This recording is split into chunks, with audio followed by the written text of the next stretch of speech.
Dans ce quartier de banlieue parisienne comme partout en France, c'est un petit parcours du combattant quotidien. Faire son choix entre la poubelle jaune et la poubelle marron. Comme ça, je mets le plastique d'abord. Hop. Voilà, le plastique devant. Là-dessus, c'est pas marqué. Dans quelle poubelle on doit mettre, c'est pas marqué. Alors, c'est pas marqué. Sur celle-ci, c'est pas marqué. Et donc du coup, comment on fait? On joue un peu aux devinettes ou Eh ben, on se débrouille comme on peut. Si j'ai un doute, je mets tout dans la poubelle marron. Tout ce qui est plastique, tout ça, je sais. Les verres, je sais. Mais tout ce qui est le restant, je sais pas, donc je mets dans la poubelle marron. Je peux pas faire autrement. Faire le tri, c'est un vrai casse-tête pour de nombreux Français. Et voilà, c'est parti. Aujourd'hui, nous recyclons seulement 23% de nos déchets. 5 points de moins que la moyenne européenne, 2 fois moins que nos voisins allemands.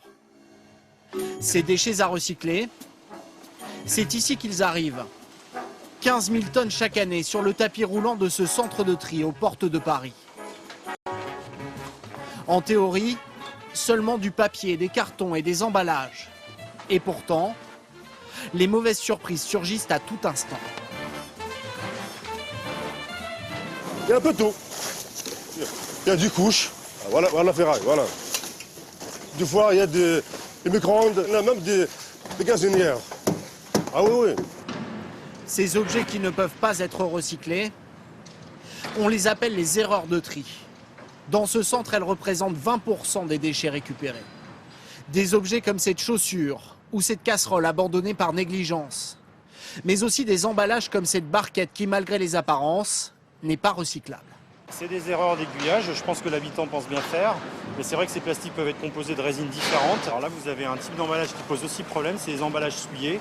Là, typiquement, je pense que c'est un fond de carton de pizza. Ces refus de tri, c'est à peu près 1 à 2 euros sur la facture du contribuable qui pourrait être évité, c'est-à-dire qu'en allant directement à l'incinérateur sans passer par la casse-tri, on s'économiserait ce surcoût de la mauvaise orientation. Pour les ménages français, les déchets sont devenus une dépense colossale. Aujourd'hui, leur collecte et leur traitement représentent 6,5 milliards d'euros chaque année. Un coût qui a augmenté de 24% en l'espace de 5 ans, notamment à cause des erreurs de tri, toujours trop nombreuses.